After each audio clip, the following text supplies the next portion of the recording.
요한복음 19장 38절에서 우리 42절까지 말씀입니다.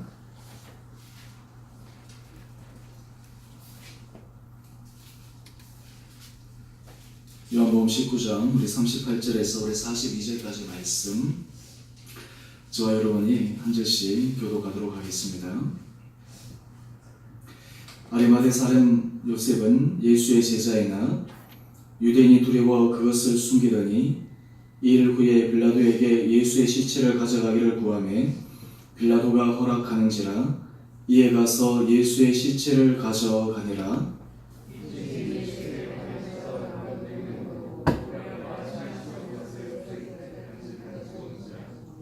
이에 예수의 시체를 가져다가 유대인의 장례 법대로 그 형품과 함께 세마포로 샀더라. 십자가에 못 박히신 곳에 동산이 있고 동산 안에 아직 사람을 장사한 일이 없는 새 무덤이 있는지라. 이날은 유대인의 준비일이요 또 무덤이 가까운 고로 예수를 거기에 두니라. 아멘. 오늘 수요일에 나오신 여러분 한 분 한 분들을 주의 이름으로 축복합니다. 이번 고난주간 우리 특별히 새벽기도에도 함께 참여하신 우리 성도님들께 감사드리고, 이 고난주간에 우리가 주님의 은혜를 더 깊게 묵상하고 주님 앞에서 우리 삶에 이전과는 다른 그 변화의 결단들이 있게 되기를 간절히 소망합니다. 여러분, 우리가 삶의 모습을 가만히 돌이켜보면 현재 우리의 모습에서 과거에 우리 지나간 모습들을 쭉 반추해보면 우리가 열면에 있어서 정말 하나님 앞에서 성장하고 있는가, 성숙하고 있는가 라고 하는 이런 질문들을 해보게 됩니다. 요즘 제가 신방하면서 이제 여러 가지 기도 제목들을 쭉 봤는데, 그 기도 제목 가운데 좀 공통적인 기도 제목 가운데 하나는 신앙 안에서 성숙하고 성장할 수 있는 그런 믿음. 사실 그것은 아마 예수 그리스도 앞에 믿음이 조금이라도 있는 사람이라면 모두 다가 가지고 있는 공통의 기도 제목일 것입니다. 여러분 어떻습니까? 여러분의 신앙생활이 어제보다 오늘 계속해서 신앙의 진보가 있습니까? 여러분의 모습이 하나님께서 나를 계속해서 변화시켜주고 계시구나 라고 하는 것을 여러분들이 느끼십니까? 아니면 야, 나는 예전이 참 신앙이 뜨거웠는데, 나는 예전이 참 좋았는데 라고 하는 그런 생각들이 있습니까? 어떤 분들 보면 신앙의 얘기를 하게 되면 내가 과거에는 내가 얼마나 뜨거웠는지, 내가 과거에는 내가 얼마나 하나님 앞에 헌신적이었는지 그런 얘기를 하는 분들이 종종 있으세요. 물론 과거에 하나님 앞에 헌신했던 그 순간들이 귀하긴 하지만 오늘 주님께서 우리에게 원하시는 것은 오늘 현재의 우리의 모습이 이전보다 더욱더 하나님 앞에 헌신의 모습으로 다가갈 수 있는가라고 하는 것이 굉장히 중요합니다. 제가 오늘 이 새벽 기도회 때 제가 쓰기로 5처녀, 미래난 5처녀 비유를 가지고 잠시 말씀을 드렸는데, 사실 우리의 삶이라고 하는 것은 어느 순간 주님 앞에서 어떻게 될지 장담할 수 있는 사람은 아무도 없습니다. 사실 주님께서 우리를 부르시고 주님 앞에 서는 그 순간이 언제일지 기약할 수 있는 사람도 아무도 없습니다. 사실 지혜로운 사람은 다른 말로 하면 준비하는 사람이요, 준비하는 사람은 바로 오늘 우리의 삶 가운데서 하나님 앞에서 신앙의 진보와 변화가 있는 그런 사람이 아닌가 생각을 해봅니다. 오늘 특별히 우리가 읽었던 요한복음 19장에는 아리마대 요셉이라고 하는 인물이 등장합니다. 성경에 많은 인물들이 있는데 사실은 이 아리마대 요셉에 대해서 소개를 하면서 이 인물이 변화되는 그 극적인 순간들을 오늘 본문 말씀을 통해서 우리에게 알려줍니다. 도대체 어떻게 이 아리마대 요셉이 변화가 되고, 또 그리고 그가 어떤 모습에서 어떤 모습으로 변화가 되었는지 오늘 우리가 함께 묵상함으로 오늘 우리의 삶 가운데서도 하나님께 주시는 은혜 변화의 결단이 있게 되기를 간절히 소망합니다. 우리가 성경의 많은 인물들 가운데 특별히 아리마대 요셉에 대해서는 그렇게 중요하게 취급되지 않는 인물 가운데 한 사람입니다. 그냥 스쳐 지나가는 한 인물, 성경에 수많이 등장하는 많은 인물들 가운데 한 인물로 우리가 기억되어지고, 심지어 이 요셉이라고 하는 인물 동명이인들이 많기 때문에 특별히 아리마대 요셉이라고 하는 인물에 대해서 아니 성경에 그런 인물도 있었나 라고 생각하시는 분도 있으신데, 오늘 이 아리마대 요셉의 삶을 우리가 조금 깊게 들여다보면서 하나님께서 어떻게 이 사람을 변화시켜 갔는가, 그리고 이 변화의 촉진제가 무엇이었는가 라고 하는 것을 우리가 함께 살펴보기를 원합니다. 오늘 먼저 요한복음 19장 38절 우리 상반절 말씀을 보면 이 아리마대 사람 요셉을 이렇게 소개합니다. 예수의 제자로 소개하고 있습니다. 성경에 보면 예수님의 제자, 대표적인 제자가 12명의 제자입니다. 또 예수님께서 12명의 제자 이외에도 70명의 제자들을 파송한 사건이 또 누가복음 10장에도 나오고요. 그 외에도 예수님을 따라다녔던 수많은 사람들이 있습니다. 물론 12제자에 속하지는 않았지만 이 아리마대 사람 요셉은 예수의 제자로 이 사도 요한이 기록할 만큼 예수님을 따랐던 사람이었습니다. 오늘 이 아리마대 사람 요셉에 대해서 공관복음서 다른 부분에서는 이 사람을 어떻게 소개하고 있는지를 우리가 잠시 살펴볼 필요가 있는데, 마태복음 27장 57절 말씀을 한번 보시면 이 아리마대 사람 요셉을 이렇게 소개하고 있습니다. 이 사람은 부자였다 라고 이야기를 합니다. 재산이 많은 사람이었습니다. 다른 말로 하면 그 당시에 기득권을 가지고 있는 사람이었습니다. 자기 삶에 있어서 편안하게 살아갈 수 있는 그러한 조건이 충족된 사람이었습니다. 그럼에도 불구하고 이 아리마대 사람 요셉은 예수님의 제자의 길을 선택하며 살았습니다. 또한 뿐만 아니라 마가복음 15장 43절 말씀을 보게 되면 이 사람에 대해서 또 다른 사회적인 지위를 우리들에게 소개하고 있는데, 이 사람은 존경받는 공회원이라고 얘기합니다. 당시 사내들인의 공회원의 한 인물이다 라고 얘기하는 것이죠. 당시에 이 사내들인의 공회원은 거의 우리나라 국회의원이 299명 이렇게 한정되어 있는 것처럼 당시 사내들인 공회에 속한 그 인물들은 한 70여 명 정도에 해당되기 때문에 그 많은 사람들 가운데 70여 명 그러면 굉장히 특별한 지위를 갖고 있는 사람입니다. 뿐만 아니라 누가복음 23장 50절 51절 말씀을 보게 되면 이 아리마대 사람 요셉에 대해서 또 이렇게 설명하고 있는데, 그는 공회의원으로 선하고 의로운 사람이었다. 그는 부자였습니다. 그리고 사내들인의 공회원이었습니다. 사회적인 신분도 그는 훌륭했을 뿐만 아니라 많은 사람들에게 선한 사람, 의로운 사람이라고 하는 칭찬을 들을 만큼 그는 도덕적으로도 완벽한 삶을 살았습니다. 뿐만 아니라 이 사내들인 공회에서 이 예수님을 죽이기로 결의했을 때 이 아리마대 요셉은 그 결의에 동참하지 않았습니다. 요즘 우리가 국회에서 보면 이 무기명 투표할 때도 있지만 기명 투표를 할 때 어떻게 했는지를 다 나타나잖아요. 미국 같은 데는 사실 상원 의원도 그렇고 하원 의원도 그렇고 어떤 법률에 딱 하면 거기에 대해서 찬반이 다 남습니다. 그래서 이 자기 의원들이 자기 마음대로 하는 것이 아니라 자기 유권자들의 표를 의식해가지고 그 선택을 하는 경우가 참 많잖아요. 만약에 자칫 잘못해서 자기가 잘못 선택을 하게 되면 그 선택으로 인해서 다음 선거 때 자기가 그 자리를 보존받지 못하기 때문에 참 이 자기의 어떤 것을 내걸고 어떤 투표를 해야 될 때는 굉장히 신중을 기하는 모습을 우리가 바라볼 수가 있는데, 오늘 지금 이 예수님을 죽이는 그러한 결의를 할 때 사실 이 아리마대 요셉이 결의에 참여하지 않았다라고 하는 것은 대단한 용기를 가지고 그리고 자신의 의사를 표현했다라고 생각해 볼 수가 있습니다. 우리가 여기까지 말씀을 보게 되면 이 아리마대 사람 요셉은 예수님의 제자로서 어떤 의미에서 참 완벽한 삶을 살았구나, 어떤 의미에서 정말 예수님의 제자들 가운데서 모범이 될 만큼 그런 삶을 살았구나 라고 이렇게 우리가 추정할 수가 있는데, 오늘 말씀을 우리가 가만히 보면 요한복음 19장 38절 이어서 말씀을 보게 되면 이 아리마대 사람 요셉의 본심을 우리들에게 알려줍니다. 오늘 보면 아리마대 사람 요셉은 예수의 제자이나, 여기서 이제 딱 전혀 반대의 벗이 문구가 들어가죠. 그런데 이 아리마대 사람 요셉이 유대인이 두려워서 그것을 숨기더니, 다른 말로 하면 자기 마음으로는 예수님을 따르고 예수님을 위해서 선하고 의로운 길, 그리고 하나님을 나라를 기다리는 그런 사모하는 마음을 살았지만 누구의 시선이 두려워서? 유대인들의 시선이 두려워가지고 자기를 드러내놓고 예수의 제자라고 공개적으로 얘기하지 못했다라고 오늘 성경은 우리에게 알려주고 있습니다. 굉장히 짧은 이 말씀 가운데 이 아리마대 사람 요셉의 그 내면의 이 갈등의 부분들을 우리가 충분히 미루어 짐작할 수 있지 않겠습니까?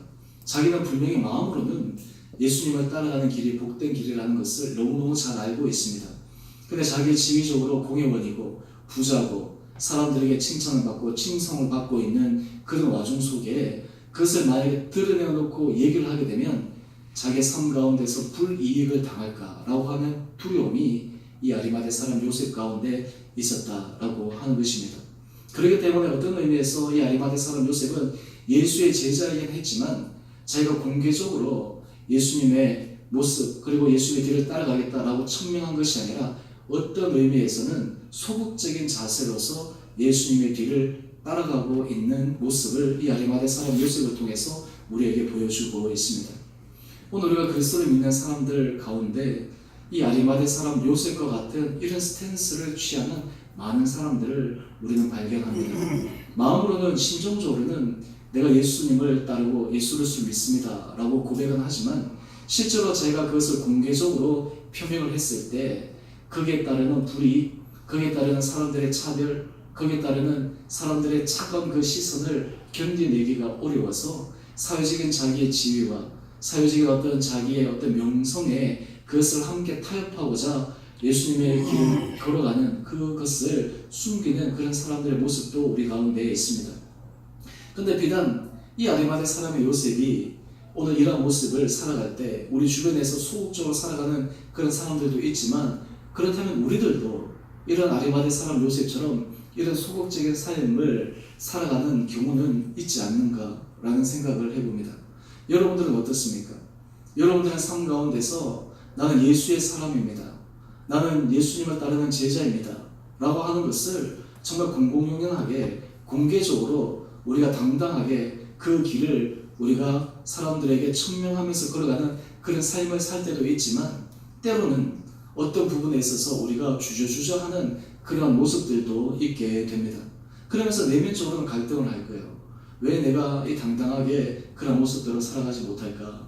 그러면서 보통 그런 사람들의 변명을 우리가 가만히 들어보면 혹시나 내가 예수님의 이름에 묵치를 하게 될까봐 두려워서 내가 공개적으로 내가 예수님 믿고 내가 정말 그렇게 얘기를 할 때 자칫 잘못해서 그것이 하나님의 영광을 가리게 될까봐 하는 그런 변명 아닌 변명을 할 때도 있지만 사실 우리가 마음속에 더 내면의 깊은 곳에 들어가 보면 이 아리마대 사람 요셉이 갖고 있는 마음의 중심처럼 어쩌면 내가 예수님을 따름으로 인해서 내가 포기해야 될, 내가 희생해야 될, 내가 내려놓아야 될 그것에 대한 두려움이 바로 예수님의 제자를 천명하지 못하는 경우가 발생한다라는 것입니다.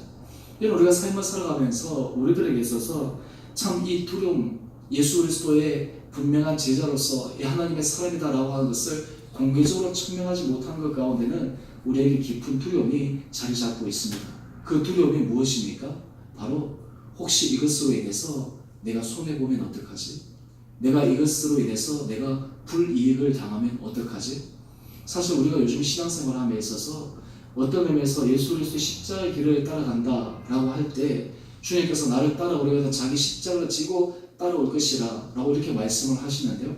사실 우리의 신앙의 모습을 가만히 들여다보면 우리가 하나님 앞에서 어떤 은혜를 받아 누릴까라고 하는 것에 대해서는 우리가 깊게 생각할 때가 있지만 우리가 예수 그리스도를 따라가기 위해서 우리가 희생하고 때로는 내려놓고 때로는 포기해야 될 그 일들에 대해서는 우리가 주저주저 할 때가 참 많습니다. 우리가 사실 신앙생활 가운데서 왜 하나님께서 우리의 삶에 놀라운 은혜 변화를 주시지 않으실까? 왜 우리 삶 가운데서 왜 하나님께서 우리를 근본적으로 바꿔주는 그런 놀라운 체험들을 우리가 하지 못할까? 라고 하는 이 질문에는 바로 우리 안에 있는 이 주저하는 마음, 때로는 두려워하는 마음, 때로는 우리가 주님을 온전히 따라간다고 했을 때 주님께서 우리에게 너무나 과한 것을 요구하실까봐 하는 두려움 때문에 그렇습니다. 부자 청년 얘기를 여러분들이 잘 아실 텐데요. 한 부자 청년이 예수님께 찾아와서 어떻게 하면 구원을 얻었습니까? 라고 하는 질문을 합니다. 그때 예수님께서 율법에 많은 말씀들을 하시는데 이 부자 청년이 얘기하기를 주님, 저는 그 모든 율법을 다 지켜 행했습니다. 예수님이 그 부자 청년의 얘기를 듣고 너무나 사랑스러워하셨죠. 그 다음에 예수님께서 충격적인 말씀을 하셨어요. 내가 가지고 있는 모든 소유를 다 팔아 가난한 자들에게 나누어 주고 나를 따르라. 그런데 이 청년은 돈이 많고 부자였기 때문에 그 말이 걸림돌이 된 거예요. 그러나서 근심하면서 돌아갔다라고 하는 이 성경의 기록을 우리가 발견할 수 있지 않습니까? 사실 오늘 이 아리마대 사람 요셉이 어떤 의미에서 바로 그런 주저하는 포인트에 서 있었습니다. 어떤 의미에서 이 아리마대 사람의 요셉은 모든 사람들이 공통적으로 느낄 수밖에 없는 그런 심리적인 문제에 부딪혀 있었습니다. 그런데 놀라운 일이 벌어집니다. 이 아리마대 사람 요셉이 이런 주저하는 마음에서 믿음의 결단이 일어나는 결정적인 포인트가 일어나는데, 요한복음 19장 38절 이어서 우리에게 말씀하기를 이 일 후에, 이 결정적인 포인트가 바로 이 일 후에, 이 일이 뭐죠? 그렇죠. 예수님이 십자가에 죽으신 그 사건을 목도하는 거예요. 처참하게 돌아가신 그 사건을 목도한 것입니다. 이 일 후에 이 아리마대 사람 요셉의 심경에 급격한 변화가 일어납니다. 그전에는 자기 자신의 예수를 따른다라고 하는 것을 공개적으로 천명하는 것을 두려워했던 이 아리마대 사람 요셉이 예수님 십자가에 죽으신 그 장면을 목도하고, 그리고 주님께서 걸어가신 것을 그가 온전히 바라볼 때 그의 삶에 놀라운 터닝 포인트가 일어나게 됩니다. 오늘 그러면서 요한복음 19장 30절 말씀 보면 예수님께서 마지막에 하신 말씀, 다 이루었다. 이 요한복음에서 이렇게 말씀을 하셨잖아요. 마지막에 요한복음에서 이렇게 말씀하시고, 물론 내 영혼을 아버지께서 받아주시옵소서라는 말씀으로 마감을 했지만 다 이루었다 라고 하는 이 예수님의 그 음성을 듣고 이 아리마대 사람 요셉에는 그의 심령 가운데 놀라운 변화가 일어나게 됩니다. 여러분, 우리가 고난주간에 십자가를 묵상하고 바라볼 때마다 우리는 주님의 죽으심과 주님께서 십자가에 달리신 것을 바라볼 때 하나님의 놀라운 은혜가 우리 심령 가운데 깊게 들어오기 시작하면 우리 안에 새로운 놀라운 변화의 결단이 일어나게 됩니다. 여러분, 사람이 사람을 바꿀 수 있다라고 하는 부분에 대해서 여러분 얼마나 동의하십니까? 여러분, 사람이 사람을 바꿀 수 있다라고 하는 그 부분에 대해서 많은 사람들이 어떤 의미에서는 가능하다라고 생각하고 어떤 부분에 있어서는 불가능하다라고 생각할 수도 있는데, 오늘 사실 근본적으로 사람을 바꿀 수 있는 힘은 바로 예수 그리스도의 보혈의 십자가의 능력입니다. 우리가 이 고난주간 이 십자가를 바라볼 때 주님께서 우리로 하여금 우리 삶의 새로운 결단을 하게 하는 그 은혜를 허락하여 주십니다. 주님께서 십자가에 찢겨 죽으신 그 죽음의 모습의 현장을 우리가 목도하게 될 때 우리 삶에 안주하고 있는 우리의 삶의 모습이 새로운 모습으로 바뀌게 되는 그러한 놀라운 변화가 일어날 수 있다라고 하는 것입니다. 사실 우리가 기독교에서 이 십자가라고 하는 것이 우리 기독교에 있어서 가장 핵심적인 부분이 아니겠습니까? 오늘 주님께서 우리를 위해서 죽으셨다, 주님께서 지키셨다 라고 하는 이 놀라운 사실을 우리가 그대로 응시하고 바라볼 때 비로소 우리들에게는 하나님이 주시는 놀라운 은혜의 변화의 물결들이 일어날 수 있다라고 하는 것입니다. 오늘 주님께서 죽으시고 그리고 십자가에 달리신 것을 처참하게 바라보는 이 아리마대 사람 요셉은 이제 더 이상 자기의 예수의 제자라고 하는 것을 숨기지 않고 공개적으로 천명하며 나아갑니다.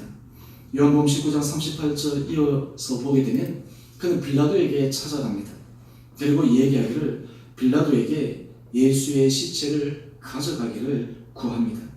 그러면서 이 공개적으로 빌라도에게 예수의 시체를 가져달라라고 얘기한다라고 하는 것은 이제 앞으로 모든 사람들 앞에서 자기가 예수의 제자라는 것을, 예수를 따르는 사람이라는 것을 공개적으로 천명한 그러한 결정적인 포인트가 되고, 어떤 의미에서 바로 이러한 요청은 자기가 공회원으로서의 지위와 자기가 부자로서의 그런 사회적인 어떤 여러 가지의 기득권적인 위치와 또 그리고 사람들의 명성, 이런 것들을 송두리째 내려놓는다라고 하는 그런 결단의 마음이 바로 이 빌라도의 요청 가운데 있었다라고 하는 것입니다.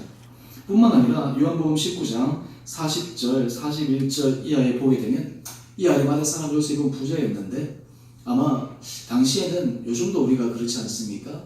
이제 나이가 드신 이제 어르신들이 계시면 이제 자기가 묻힐 이제 이 묘소라든지 이런 것들 미리 준비하기도 하고 그렇게 하잖아요. 수의도 준비하고 그래서 하는데 아마 당시에서도 이런 풍습이 있어서 우리나라는 이렇게 매장하는 것이 풍습이지만 유대인들은 이 동굴을 파서 그 안에 이렇게 안장하는 그러한 풍습이 있었는데 아마 그래서 이 나중에 매장할 수 있는 어떤 그러한 동굴을 아마 이 아리마대 사람 요셉이 아마 준비하고 있었는데 오늘 아무도 장사한 적이 없는 바로 그 새 무덤에 누구를 안치한 거라고요? 예수 그리스도를 안치하게 됩니다. 기독교 전생에 의하면 아리마대 사람 요셉이 자기의 사회적 신분으로는 참 어떤 의미에서 당시에서는 만족할 만한 삶을 살았지만 이후의 삶은 그가 예수 그리스도의 복음을 전하는 그런 삶의 모습으로 변화되는 그런 전승을 우리 기독교에서 확인할 수가 있는데 오늘 지금 이 아리마대 사람 요셉은 그 예수님의 죽음 앞에서 자기가 가지고 있던, 자기가 누렸던, 자기가 주주했던 그런 모든 것들을 철저하게 내려놓고 하나님 앞에서 온전히 결단하는 마음으로 예수 그리스도의 제자의 길을 걸어가는 모습을 우리들에게 보여주고 있습니다.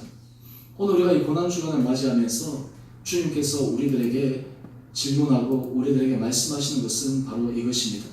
우리가 예수 그리스도를 따라가고 우리가 예수 그리스도의 길을 걸어갈 때 우리가 정말 이 아리마대 사람 요셉처럼 어떤 의미에서 공개적으로 예수님의 제자임을 들어 천명하면서 오히려 그 길 안에서 우리가 주님께서 우리가 말씀하시는 각자에게 맡기신 그 십자가를 지고 가며 때로는 우리의 개인의 문제로 인해서 우리가 힘들어하고 개인의 문제로 인해서 우리가 염려하고 근심하고 고통하지만 때로는 그것을 뛰어넘어서 오늘 이 아리마대 사람 요셉의 마음의 중심 가운데 가지고 있던 하나님 나라를 기다리는 마음 정말 예수 그리스도의 놀라운 은혜 복음을 그의 심령 가운데 새기면서 예수 그리스도의 부활을 사모하면서 나갈 수 있는 그런 결단의 마음들이 우리 가운데 있는가라고 하는 것입니다. 그러나 우리가 삶을 살아가면서 하나님께서 우리들에게 여러 다양한 의미로 우리들의 삶 가운데 찾아오시지만 오늘 우리가 하나님의 손에 우리가 붙들림받은 삶을 살아갈 때 바로 그 삶이 가장 주님 앞에서 귀하고 아름답고 의미 있는 삶이 아닐까라는 생각을 해봅니다. 오늘 주님께서 이 아리마대 사람 요셉에게 원하시는 것은 바로 이러한 삶의 모습이었습니다. 오늘 우리가 이 고난주간을 맞이하면서 오늘 우리 자신의 모습을 함께 깊게 성찰해 보기를 원합니다. 나는 정말 주님 앞에서 주저주저 하면서 뒤를 따라가는 사람인가? 아니면 내가 정말 주님 앞에서 이 길을 걸어가는 것을 나는 너무나 당당하게 너무나 기쁨으로 때로 내가 주님의 길을 따라간다라고 하는 이 이유로 때로는 내가 주님께서 내게 허락하신 그 십자가의 길을 내가 기꺼이 지고 가겠다라고 하는 그런 믿음의 결단을 가지면서 살아가는가? 오늘 제가 말하기는 우리 사랑하는 성도님 한 분 한 분들이 정말 하나님 앞에서 이 아리마대 사람 요셉이 변화되었던 그 믿음의 놀라운 결단의 은혜가 우리 심령 가운데 있게 되기를 주님 이름으로 축원합니다. 오늘 우리가 이러한 길을 걸어갈 때 하나님께서 우리를 통해서 하나님의 놀라운 은혜의 역사를 드러내실 것입니다. 여러분 이번 주 우리 부활주일 이제 태신자 작정을 하게 되는데 아마 이 태신자 작정을 하는 거 뭐 이런 거 적는 것도 어떤 의미에서는 참 부담스러운 일이기도 하지만 이제 태신자를 작정하고 그 이후에 우리가 이제 어떻게 이제 그 사람과 관계를 설정하고 어떻게 해야 될 것인가라고 하는 것이 사실 우리 가운데 이 거룩한 부담으로 다가올 수가 있습니다. 근데 놀라운 것은요, 우리가 하나님 앞에서 우리가 예수님의 제자로서 하나님의 백성으로 하나님의 자녀로서 우리가 공개적으로 천명하며 나갈 때 그때 하나님께서 우리에게 주시는 놀라운 은혜가 있는데 우리의 삶은 내 자신의 개인의 삶으로 끝나는 것이 아니라 우리를 통해서 하나님께서 역사하시는 놀라운 하나님의 삶이 된다라고 하는 것을 우리가 기억해야 합니다. 오늘 지금 우리가 십자가의 길을 우리가 기꺼이 짊어지고 그 길을 걸어가고자 하는 그런 마음의 의지적인 결단이 있을 때 오늘 주님께서는 우리 심령 가운데 부활의 놀라운 생명의 은혜로 허락하여 주실 줄 믿습니다. 여러분 사실 우리가 삶을 살아갈 때 많은 경우에 보면 참 우리가 신앙생활에 있어서 우리 자신의 모습이 참 하나님 앞에서 부끄러울 때가 참 많은 것 같아요. 참 하나님 앞에서 죄송스러울 때가 참 많은 것 같습니다. 예수님은 우리 생명을 구하기 위해서 생명을 거셨는데 우리는 이 신앙생활을 하면서 우리가 이 생명을 걸기는커녕 사실 우리가 이 자그마한 일에 있어서 우리가 이 마음을 이렇게 막 이렇게 추스리 마음을 이렇게 막 움직여 나가는 우리 자신의 이 연약한 모습들을 바라볼 수 있지 않습니까? 오늘 말하기는 하나님께서 이 고난 주간에 우리가 하나님의 놀라운 은혜를 깊이 묵상하며 묵상할수록 우리 가운데 우리를 위해서 자신의 생명을 기꺼이 내어주셨던 그 예수 그리스도의 십자가의 은혜를 기억하면서 우리가 공개적으로 또 그리고 우리가 당당하게 또 하나님께서 우리를 통해서 일하실 그 일하심에 대해서 우리가 기대함으로 믿음 가운데서 걸어갈 수 있는 우리 모든 성도님 한 분 한 분 되시기를 주님의 이름으로 축원합니다. 사회적인 명성과 사회적인 사람들의 시선과 그리고 사람들의 평가보다 더 중요한 것은 우리가 하나님 앞에서 어떤 평가와 하나님께서 우리를 어떤 시선으로 바라보시고 종국에는 하나님께서 우리의 삶에 어떻게 은혜 보답으로 하실까를 믿음 가운데서 바라보면서 힘있게 전진해 나갈 수 있는 우리 모든 성도님들 한 분 한 분 되시기를 간절히 축원드립니다. 특별히 우리가 이 예배의 시간에 나올 때마다 하나님께서 이런 은혜를 허락하여 주시고 우리가 정말 이런 은혜의 믿음으로 말미암아 여러분 한 사람을 통해 하나님께서 놀라운 구원의 은혜의 역사를 이루어 가시고 우리 한 사람의 놀라운 믿음의 은혜와 변화의 결단들을 통해서 하나님께서 우리가 도저히 할 수 없고 불가능하다고 생각하는 그런 일들이 우리를 통해서 일어나는 놀라운 구원의 역사가 일어나게 되기를 다시 한번 주님 이름으로 축원드립니다. 우리 함께